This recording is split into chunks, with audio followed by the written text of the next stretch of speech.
인터스텔라라고 하는 영화가 있습니다. 보신 분들이 계실지 모르겠습니다. 급격한 기후 변화와 흉작으로 인해서 지구는 살기 힘든 행성이 되어버렸고, 그로 인해 인류는 식량 부족과 그리고 미세먼지로 인해서 늘 이 질병에 시달립니다. 그래서 새로운 정착지를 찾아 우주를 탐험해서 인류가 새롭게 정착할 곳을 찾아 나선다라고 하는 내용입니다. 4차원의 공간, 또 5차원의 공간, 이런 개념도 나오고요. 또 블랙홀이나 웜홀, 또 상대성 이론 같은 복잡한 개념도 나옵니다. 무엇보다 러닝 타임이 2시간 반 정도 되는 정말 긴 영화입니다. 제가 인터스텔라를 보면서 내린 결론은 그거였습니다. 우주는 넓구나. 또 하나, 우주는 위험한 곳이구나. 영화에 보면 묘한 장면이 하나 나옵니다. 남아있는 가족들, 지구에 남아있는 가족들에게 대화를 하는데, 책장 같은 시공간 사이, 그곳에서 모르스 부호로 지구에 있는 가족들에게 어떻게 될 것을 이야기하는 장면이 나옵니다. 제가 아무리 설명을 해봐야 개념도 어렵고, 영화를 보셨어야 그 마음이 좀 이해가 되실 텐데, 아마 그게 부모의 마음이 아닌가 싶습니다. 차원이 전혀 다른 곳에서조차도 내 자식에게 꼭 전하고 싶은 메시지를 주고 싶은 딸을 사랑하는 아빠의 마음 말입니다. 여러분, 아이들을 보면 어떻습니까? 내 자식들을 보면 어떻습니까? 말을 잘 안 듣죠. 그냥 미리미리 준비해야 된다. 지나 보니까 너희 때가 얼마나 중요한지 모른다. 박명수 씨가 했던 명언 중에 늦었다고 생각할 때가 늦었다라는 말이 있죠. 사실 그 말이 맞는 것 같습니다. 늦었다고 생각할 때가 가장 빠르다라고 우리가 이야기는 하지만 정말 그렇습니까? 오래 사신 어르신들, 돌아온 삶을 이렇게 돌아보시면 어떠시던가요? 제가 신학을 MDB만 했습니다. 그래서 석사도 공부하고 싶고 또 박사도 공부하고 싶은 마음이 있는데 선뜻 나서질 못합니다. 왜냐하면 물론 엄청난 등록금이 가장 먼저 제 앞을 딱 가로막고 있습니다. 그런데 외우고 뒤돌아서면 나이가 된 것 같습니다.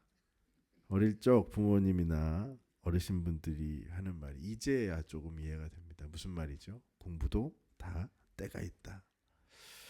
여러분, 모든 것이 다 때가 있습니다. 잠언에서 제일 중요한 것은요, 지혜입니다.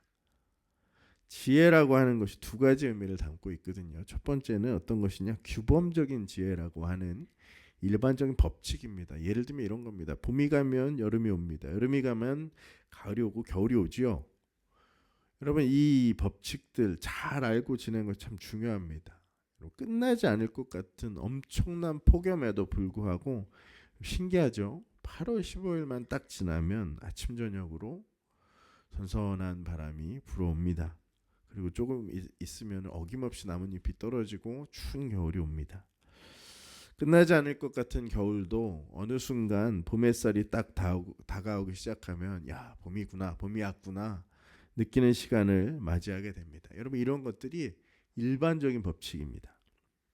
근데 안타깝게도요, 10대, 20대를 지나면서는 이 법칙에 순응하기보다는 야, 내가 왜 이렇게 살아야 돼? 라는 생각을 더 많이 하는 것 같습니다.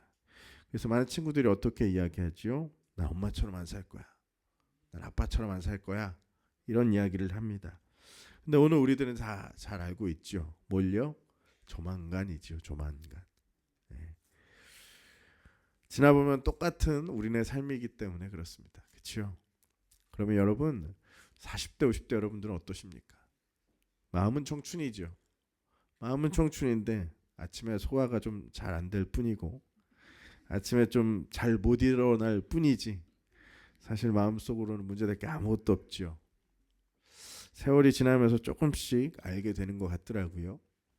저희 어머니께서 제게 늘 하시는 말씀이 있습니다. 야, 찬물 먹지 말고 따뜻한 물 먹어. 미지근한 물 먹어. 제가 그 말 잘 들을까요? 안 들을까요? 안 들을 것 같습니까? 저희 집에는요 늘 시원한 탄산수가 냉장고에 가득 있습니다. 예전에는 물이 차갑지 않으면 거들떠보지도 않았습니다. 그런데 요즘에는요 탄산수가 시원하지 않아도 어떤 사람들 야이 그 무슨 맛으로 먹냐 그러는데 시원하지 않아도 미지근한 탄산수도 좀 먹습니다. 마십니다. 어, 그런데 그런 미지근한 탄산수를 먹는 제 모습을 보니까 야, 찬물이 몸에 제치지 않다는 것을 제가 제 몸 스스로 체험하면서 그 말을 듣기 시작하더라라고 하는 겁니다. 아버지가 아들에게 타이르듯이 아들아 이것이 바로 지혜다. 내가 지나고 나면 다 안다. 지금 이 가치를 잘 모르고 뭐가 중요한지 모르겠지만 세월이 지나고 나면 일반적인 법칙이 있다는 것은 네가 깨달을 때가 있다. 이걸 알려주고 싶고 말해주고 싶은 것이 바로 부모의 마음 아니겠습니까? 근데 만약 규범적인 지혜만 있어서 모든 것이 패턴으로 정해져 있고 굳이 우리가 하나님을 믿지 않고 그냥 몇 가지 법칙들 잘 살아가는 법, 돈을 잘 버는 법, 아이들을 잘 키우는 법 이렇게 잘 정리된 전단지 몇 장을 받아서 달달달달 외우면 외우고 그렇게 살면 되지 않겠습니까? 그런데 문제는 뭐냐 하면 규범적인 지혜만 가지고 이 땅을 살아갈 수 없다라고 하는 겁니다. 이면에 뭐가 있느냐? 반성적 지혜라고 하는 것이 있습니다. 반성적 지혜를 한 신학자가 이런 표현을 했더라고요. 삐딱한 지혜라고. 왜 인상이라고 하는 것이 고지고대로 안 되는 것일까? 왜 예외의 법칙들이 이렇게 많은 것일까? 라고 하는 생각을 가지게 되었다라고 하는 것이죠. 그러면서 이 삐딱한 지혜라고 하는 것이 우리에게 알려주는 것이 어떤 것이냐? 아까도 말씀드렸다시피 만약 특정한 방식으로만 움직인다면 우리는 그냥 그 공식을 달달달달 외우며 살아가면 됩니다. 하지만 모든 것이 공식대로 되는 게 아니기에 우리는 하나님의 뜻이 무엇인지를 끊임없이 물을 수밖에 없는 존재다라고 하는 겁니다. 하나님의 뜻이 무엇인지를 묻고 우리가 주님 앞에 무릎을 꿇을 수밖에 없는 존재라는 것을 우리가 깨닫기 시작하더라라고 하는 겁니다.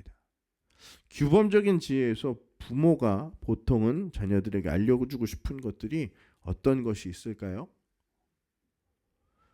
자신이 배우고 경험한 지식 아니겠습니까? 여러분 그런데 문제는 이런 것들을 가지고 절대화하려는 겁니다. 그 내면에 보면요. 어떤 것이 있느냐 하면 우리 마음속에 누구나 다 트라우마가 있거든요. 예를 들면 이런 겁니다. 지금은 많이 없어졌다고 하지만 회사에 취직을 하려고 보면 뼈저리게 느끼는 것 중에 하나가 무엇이죠? 학력입니다. 학력. 그렇죠? 그리고 또 하나가 있어요. 한국 사람들이 제일 어려워하고 제일 힘들어하는 건 뭐죠? 영어입니다. 영어. 요즘 젊은 부모들이 영어 때문에 본인이 너무 한이 됐으니까 어떻게 해요? 자식들이 어릴 때부터 영어 유치원 보내고 영어 계속 그러잖아요. 여러분 혹시 내 자식이 우리 아이들이 공부를 잘해요. 그런데 혹시 애가 교만해질까 봐 명문대를 가지 말라고 하는 부모님이 계실까요? 그런 부모가 있다면 그건 말이 안 되죠. 잘못된 생각이지요. 여러분 우리 애가 너무 공부를 잘해서 서울대를 가겠다고 하면 그냥 가도록 두어야지요. 그런데 여러분 그 학교를 간다고 해서 인생이 절대적으로 성공하느냐 그것이 절대적인 규범이냐 그럴 수도 있지만 아닐 수도 있다는 겁니다. 굳이 이 학교를 간다고 해서 말릴 필요까지는 없습니다. 그러나 거기에 간다고 거기에서 모든 것이 이루어지고 인생이 성공하고 아니면 삼성 같은 대기업에 들어간다고 해서 죽을 때까지 노후가 다 보장이 되고 문제가 해결이 되냐 그렇지 않다는 겁니다. 여러분 삶이라고 하는 것은 예외적인 규범이 너무너무 많다라고 하는 겁니다. 여러분 그런데 인간의 완고함이라는 건 어떤 것이냐 자신의 경험과 자신의 지식을 절대화하려고 합니다. 여러분 그래서 나이 들면 절대 하지 말아야 할 말이 몇 가지 있는데 그 중 하나가 뭐냐 하면 야 내가 살아봐서 아는데 야, 나 때는 말이야 이런 말은요 여러분 안 하시는 게 낫습니다. 야 많이 힘들지 나도 그때를 살아봤더니 야 지나보니까 그때 참 힘들더라. 오히려 그 말이 훨씬 더 우리에게 위로가 됩니다. 개척한 목사님이 어떤 목사님을 만나서 개척한 이야기를 나누는데 목사님이 이렇게 말씀해 주셨대요. 목사님 참 어려운 시대 목회하시네요. 그런데 목사님 이렇게 보니까 하는 말을 보니까 성품을 보니까 목사님 참 잘하실 것 같습니다. 그 말 한마디 별것 하지 않았는데요. 그 말 한마디가 그렇게 위로가 되었다라고 하시더라고요. 반면에 어떤 목사님들은요 이런 말씀을 하신대요. 아이 왜 이렇게 어려운 시대에 목회를 했대. 거기다가 내가 개척해봐서 아는데 야 개척 진짜 힘들어. 왜 하필 너 개척을 했어. 이렇게 이야기하면서 독소를 쏟아내시는 분들이 계시대요. 교인들 너무 믿지 마라. 너무 잘해주지 마라. 뭐를 따라가야 맞는 말인지 모르겠다라는 말을 들은 적이 있습니다. 여러분, 자기 경험과 자기 지식을 절대화하는 사람은요 위험합니다. 항상 예외의 규칙이 있다는 것을 깨닫고 하나님 앞에 우리는 한 번도 길을 묻고 한 번도 겸손의 모습을 가지고 가야 하는 것이 오늘 우리들의 모습입니다. 이것이 굉장히 중요하다라고 하는 것이죠. 여러분, 지혜로운 사람은요 훈계를 듣습니다. 반면에 어리석은 사람은요 훈계를 들을 때 뚜껑이 열려서 분개합니다. 훈계를 들을 수 있는 사람이 지혜로운 사람이고요. 어리석은 사람은 훈계를 듣자마자 분노하는 사람입니다. 여러분, 그러면 우리가 어떻게 이 말들을 함께 나누고 지혜를 가지느냐? 여러분, 잠언이 말하고 있는 가장 중요한 핵심이 무엇이냐 하면요. 한마디로 이야기하면 우리는 다른 사람의 도움 없이 인생을 잘 살아갈 수 없다라고 하는 겁니다. 우리가 혼자 살아가는 존재가 아니라 함께 살아갈 존재이고 함께 살아가면서 인생의 스승이 있고 인생의 동반자가 있고 동역자가 있고 그들에게 함께 배울 것이 있고 함께 도전받을 것이 있는 존재다. 고로 우리의 인생은 공동체적이다 라고 하는 것이 잠언이 말하고 있는 가장 핵심입니다. 자, 그렇다면 우리가 먼저 깨달을 것이 있지요. 3절 말씀해 보시면 이렇게 기록합니다. 같이 한번 보겠습니다. 인자와 진리가 그것을 내 목에 매며 내 마음판에 새기라. 여러분, 우리 자녀들에게 야, 내가 살아가면서 제일 중요한 게 진짜 중요한 게 있어. 이것만큼 놓치지 말아라. 이것만큼 빼앗기지 말아라. 이런 것들이 있나요? 여러분, 오늘 잠언은요 그것을 이렇게 이야기합니다. 인자와 진리가 내게서 떠나지 말게 하고. 진짜 붙잡아야 될 게 뭐라고요? 인자와 진리다라고 이야기하는 겁니다. 인자라는 말이 히브리어로 헤세드입니다. 하나님의 자비하심이란 뜻입니다. 진리라고 하는 말이요 히브리어로 에메트라는 말입니다. 참이다, 확실히 변함없는 진리다라고 하는 의미입니다. 여러분, 그러면 인자와 진리라고 하는 게 무엇일까요? 하나님의 중단 없는 사랑과 지속적인 친절을 집약적으로 표현한 하나님에 대한 성품, 그것이 하나님의 인자와 진리입니다. 다시 한번요. 하나님의 중단 없는 사랑과 지속적인 친절을 집약적으로 표현한 하나님의 성품.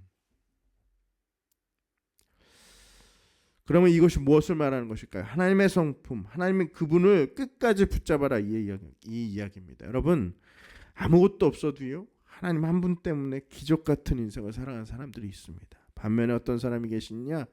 지식이 너무 많은데 그 지식 때문에 망하는 분들이 계세요.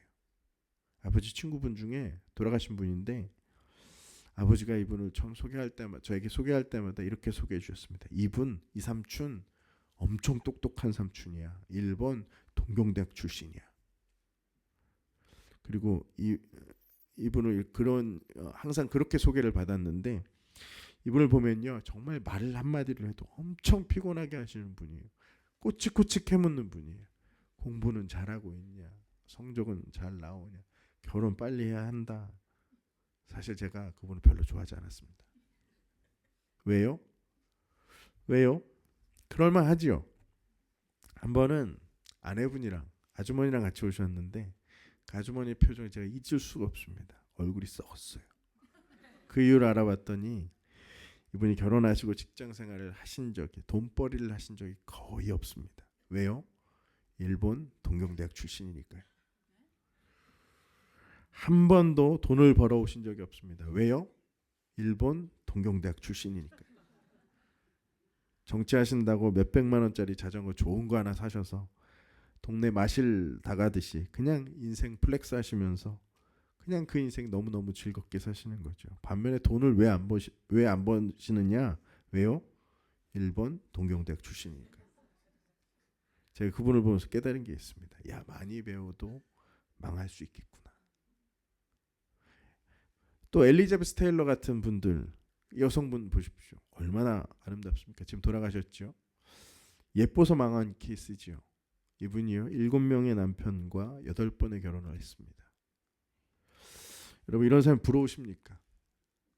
가지고 있다고 행복하게 사는 게 아니에요. 그렇죠? 많은 분들이 생각하죠. 야, 저 사람 참 행복하겠다. 돈이 많으니까. 여러분, 우리에게 내 마음을 움직이는 어떤 중요한 것들이요, 다 하나씩 있습니다. 그것이 어떤 사람은 돈일 수 있고요, 외모일 수 있고, 학력일 수 있고, 어떤 사람은요 관계일 수 있고, 명성일 수 있습니다. 여러 가지가 있습니다. 여러분, 내 마음을 붙잡고 있는 것, 내 마음을 움직이고 있는 것이 무엇인지 다시 한번 확인해 보시란 말이에요. 친구 목사님한테 어떤 분이 이렇게 이야기하셨대요. 목사님, 빨리 청약 넣으시라고. 내가 지금 살고 있는 집이 있고 우리 식구들 잘 살고 있는데 무슨 청약이냐 했더니 이런 말을 했대요. 목사님, 지금 무슨 소리 하시는 겁니까? 동탄역에 지금 살아 움직이는 로또가 시작됐다고. 지금 집값이 15억인데 분양가가 5억도 안 된다고. 그 친구를 그 이야기를 듣고 제 친구 목사님이 어떻게 했을 것 같습니까? 제가 그런 말을 하더라고요. 형님, 제가 그 말을 듣고 진짜 감사한 게 정말 요만큼의 비동도 없었습니다. 여러분, 생각해 보십시오. 왜 목사가 부패할까요? 잡아야 할 것과 잡지 말아야 할 것을 분별하지 못하면요, 망하고 부패합니다. 여러분, 제 말을 오해하지 말고 드십시오. 여러분들 집 사시든 말든 저는 상관없습니다. 적어도 목사는 그렇게 하면 안 된다라고 하는 겁니다. 살 집이 없어서 청약 받는 거예요. 누가 손가락질 하겠습니까? 그렇죠? 누가 뭐라고 하겠습니까? 살 집이 있는데 그걸 위해서 10억을 더 번다 한들 행복하겠습니까? 물론 조금의 여유는 더 생길 수 있겠죠. 여러분, 신앙의 핵심은요, 내가 진짜 붙잡아야 할 것, 그거 하나를 붙들고 살아가는 겁니다. 제가 어릴 적에 중고등학교 때쯤, 제가 지금 한 20년도 넘었죠. 한 전도사님이 오셔서 수련회 때 말씀 전해주셨던 게 기억이 나요. 이 오랜 세월이 지났는데도 불구하고 기억이 난 것은요, 참 인상 깊었기 때문에 그래요. 말씀 시간 전에 A4 한 장씩 쭉 나눠주시더라고요. 나눠주신 다음에 10조각을 내래요. 10조각을 만들었어요. 거기다가 인생에서 너희들이 살아가면서 가장 중요한 10가지를 써라 그래. 우리 또 학생들 다 착하니까 또 열심히 썼죠. 열심히 썼어요. 다 쓰고 난 다음에 설교 재미있게 하시면서 이런 말씀을 하시더라고요. 그 중에 한 가지를 버린다면 너 무엇을 버리겠니? 그리고 버리라 그래요. 그렇게 한 장, 두 장, 세 장을 버리고 나니까 맨 마지막 2장이 딱 남았어요. 2장이 남으면요, 여러분, 감수성이 예민한 자매들이 막 우는 자매들도 있어요. 이거 어떻게 버리냐, 어떻게 포기하냐고.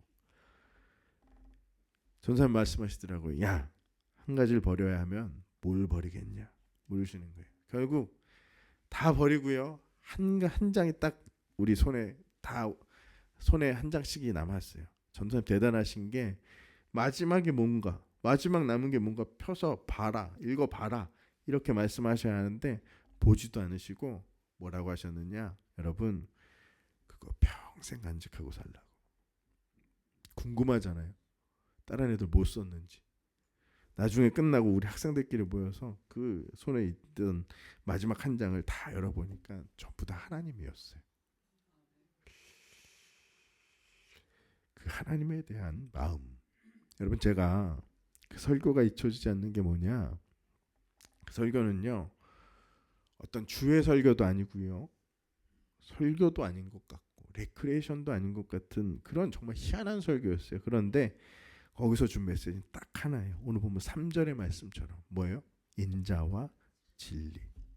영원히 우리가 붙잡아야 할 것이 무엇인가? 6절은 뭐라고 이야기하죠? 같이 보겠습니다. 너는 범사에 그를 인정하라. 여러분 이 말 히브리어 언어로 직역하면 이렇게 콜 데레크 야다라고 하는데 콜 모든 데레크 길 야다 알다 뭐예요? 너는 너의 모든 길에서 그를 알아야만 한다라는 뜻이에요. 내 인생길에서 이거 하나면 살겠지가 아니라 하나님을 인정한다는 것이 어떤 것이냐? 이 인생길에서 하나님을 알아야만 우리가 이 인생길을 걸어갈 수 있다라고 하는 겁니다. 혹 우리 중에 길이 막히신 분이 계십니까? 어디로 가야 할지 혼란스러운 분이 계십니까? 거기서 알아야 할 것은요, 어디로 가야 할지에 대한 더 많은 정보와 관계나 그 어떤 것이 아니라 하나님임을 여러분 기억하시기 바랍니다. 범사의 그를 인정할 때, 하나님을 더 알아가기 시작할 때, 주님을 신뢰하기 시작할 때 어떤 은혜가 있지요? 주의 말씀이 시편 119편의 말씀처럼 주의 말씀이 내 발에 등이 되고 내 길에 빛이 되는 역사가 임하기 시작합니다. 그것이 하나님의 놀라운 역사입니다. 8절 말씀 보시면 이렇게 기록합니다. 같이 보겠습니다. 이것이 내 몸에 양약이 되어 내 골수를 윤택하게 하리라. 몸이라는 단어가 히브리어로 보면요, 쇼르, 샤르라고 하는 단어입니다. 근데 이 몸에서, 우리 몸이 크잖아요. 이 몸에서 무엇을 상징하느냐? 몸의 중심을 상징합니다. 몸의 중심, 쇼르, 샤르라고 하는 이 단어 뜻이 뭘까요? 우리 몸의 중심이 어딜까요? 배꼽입니다. 배꼽. 이 말이 뭐냐? 인간의 가장 중심, 삶의 무게 중심에 가장 중요한 어떤 것, 그것이 7절에서 이야기하는 하나님을 경외하고 하나님을 두려워하는 마음, 이것을 가지고 있을 때 내 삶의 진짜 중심을 잡고 살아가게 될 것이다 라는 말입니다. 그 다음 내 골수를 윤택하게 하리라 했어요. 여러분 이것을 오늘 우리식으로 번역하면 이런 말입니다. 내 영혼의 비타민이 될 것입니다. 다른 말로 좀 약한가요? 내 영혼의 홍삼정이 될 것이다. 내 영혼의 보약이 될 것이다. 이 말이에요. 여러분 하나님이 우리를 붙잡아 주시고 하나님이 우리와 함께 하신다라는 그 생각, 그러니까 하나님을 경외하는 그 마음과 그 중심을 가질 때 하나님의 은혜가 우리와 함께 한다고 성경은 명확하게 이야기합니다. 일반적인 법칙이 있다고 말씀드렸죠. 그리고 예외적인 법칙도 우리 삶 가운데 늘 있는데 이것들 가운데서 승리할 수 있는 방법은 다른 것에 있는 것이 아니라 하나님의 마음을, 하나님의 말씀을, 하나님을 쫓아 살아가는 겁니다. 여러분 아침마다 일어나서 말씀을 펼치기 시작하는 것 별거 아닌 것 같죠. 내 삶의 첫걸음이 중요합니다. 여러분 계속 말씀드리지요. 처음은 항상 의미가 있다고, 중요하다고. 아침에 일어나서 들었던 음악이 하루 종일 입에 맴도는 거 여러분 아시죠? 임영웅을 들었으면 하루 종일 임영웅입니다. BTS를 들었으면 하루 종일 BTS예요. 아이유를 들었으면 하루 종일 아이유예요.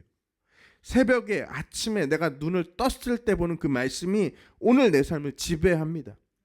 여러분 그런 의미에서 우리 공주교회 모두 새벽을 깨우시길 간절히 소망합니다.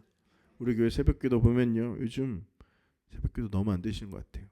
점점 줄어드는 것 같아요. 저는 솔직히 말씀드리면 유튜브 송출하는 거 저는 반대입니다. 유튜브 송출되면 좋은 면도 분명히 있죠. 근데 유튜브에 폐기도 한대요. 교인들이요 새벽 교회 안 나오고 다 유튜브만 보고 있어요. 여러분 교회에 오셔서 기도하셔야 더 큰 은혜가 있습니다. 기도도 교회 와서 해야 더 잘 되지 않습니까? 저만 그런가요? 아니지요. 오늘 내가 처음 했던 그 한마디가 나를 지배합니다. 일어날 때마다 깰 때마다 다시 한번 이 말씀을 떠올리면서 우리 마음을 돌아보는 것이 얼마나 중요한지 모릅니다. 마지막 결론 9절입니다. 이렇게 기록합니다. 같이 봅니다. 내 재물과 이 본문을 들으면 갑자기 교인들이 좋아하지 않을 것 같죠. 결론은 헌금이네. 그죠? 재물과 내 소산물에 처음 익은 열매로 여호와를 공경하라. 헌금드리란 말이구나 생각할 수 있습니다. 여러분 그런데 성경에서 공경하라라고 번역된 이 원어를 보시면요, 이 공경하다의 의미가 무엇인지 정확히 알고자 하면 이 단어가 다른 본문에서 어떻게 쓰였는지를 확인해 보면 됩니다. 히브리어로 공경하다는요 카베드라고 하는 단어입니다. 카베드는요 공경하다 뜻이 뭐냐? 무게를 재다, 굉장히 무겁다라는 의미입니다. 또 하나 영화롭게 하다, 높임을 받다라는 뜻을 가지고 있습니다. 그래서 다른 예를 살펴보면 두 가지로 해석이 됩니다. 첫 번째, 수직적 의미로 하나님을 예배하다라는 뜻입니다. 하나님을 경배하다라는 뜻입니다. 신앙은요, 두 가지가 있어요. 수직적 의미와 수평적 의미. 수직적인 관계만을 강조하는 거. 예를 들면 하나님의 어떤 특별한 신비성만을 강조하면요, 아주 영적으로 보이기도 하지만 위험합니다. 또 하나가 있지요. 하나님을 제외하고 수평적인 것만 이야기하면 이것도 위험한 겁니다. 수직과 수평을 만날 때 우리가 건강한 영성을 가지고 살아갈 수 있는 겁니다. 하나님을 예배한다라고 하는 의미에서 수평적 의미가 무엇이냐? 저번 주에 저희가 같이 나눴던 말씀 결론이 뭐였는지 기억하십니까? 나눔과 섬김이었죠. 이번 조금 다르게 해보려고 합니다. 나눔과 수평적 의미가 무엇이냐? 나눔과 선교입니다. 선교. 카베드라고 하는 것이 연약한 이들을 돌보고 섬기는 것, 이것을 내포하고 있습니다. 그러면 하나님을 경배하는 것, 하나님을 공경하는 삶이란 어떤 삶일까요? 하나님을 예배하는 것인데, 그 예배한다라고 하는 것이 오늘 지금 우리들처럼 어떤 시간에 어떤 장소에 맞춰 와서 예배드리는 것뿐만 아니라 일상생활 속에서도 가장 연약한 자들을 돌보고 섬기고 나누면서 함께하는 것, 그것이 하나님을 공경하는 카베드라는 삶이다라고 하는 겁니다. 교회도 마찬가지예요. 여러분, 한 대형교회가 29개로 분립한 이야기는 이제 교인들 많이 들으셔서 다 알고 계실 겁니다. 그 교회는 더 나아가서 건강한 작은 교회 살리기 운동도 계속하고 있습니다. 나만 잘 먹고 잘 사는 것이 아니라 우리 교회만 풍족하고 여유롭게 점점 대형화되어 가는 것이 아니라 함께 나누고 섬기고 함께 성장해 나아가자라고 하는 것이죠. 부끄럽게도요, 한국 교회는 그동안 큰 예배당과 많은 신도를 미덕처럼 여기고 살았습니다. 한국 개신교는 큰 교회와 큰 교회가 되지 못한 작은 교회로 구분된다라고 하는 우스갯소리도 나올 정도였습니다. 웬만한 대형 교회들은요, 바벨탑 교회를 건축하는 과정에서 거액의 빚을 떠안기도 하고 대형화되고 세속화되고 세습화되는 과정에서 비리도 끊이지 않는다는 것을 이제 교인 누구나 다 압니다. 방금 말씀드린 교회 담임 목사님께서 이런 말씀을 하셨습니다. 한국교회가 1970년대, 80년대 큰 부흥기를 지났고 이제는 더 이상 그때와 같은 부흥을 기대하기 어렵다. 이럴 때일수록 기존 교회가 주변의 작은 교회를 도와야 한다. 여러분, 우리가 함께 이 일을 해야 한다라고 하는 것이죠. 하나님을 경외하는 것, 하나님으로 살아가고 하나님을 통해 살아가는 것이 무엇인지 교회가 증명할 때가 오늘 이 시대라고 믿습니다. 여러분, 열심히 우리가 함께 헌금하는 것뿐만 아니라 우리의 헌금이 어떻게 쓰이고 어떻게 나누어지는 것을 보는 것 역시 교회가 해야 할 사명이라고 믿습니다. 그것이 바로 하나님을 경외하는 겁니다. 그것이 바로 하나님을 공경하는 것이고 하나님을 예배하는 겁니다. 사랑하는 공주교회 성도 여러분, 하나님을 기억하는 사람들, 하나님 신뢰하는 사람들, 다른 거 다 놓쳐도 하나님 그분으로 살아갈 때 여러분이 인생길에서 하나님께서 기쁨을 주시고 소망을 주시고 다시 한번 비전을 주실 줄 믿습니다. 다른 거 다 잃어버렸어도 우리 자녀들에게 그 하나님으로 인해 인생에 실패했다가 하도록 바닥을 치고 올라오는 놀라운 기적이 있기를 주님의 이름으로 간절히 축원합니다. 우리 가정이 때론 자빠지고 우리의 능력이 때론 바닥을 칠 때가 있겠지만 다시 한번 하나님 주시는 그 놀라운 은혜가 우리를 다시 한번 비상하게 만들고 날아오르게 만들 줄 믿습니다. 우리에게 이 소망이 있기를 주님의 이름으로 간절히 축원합니다.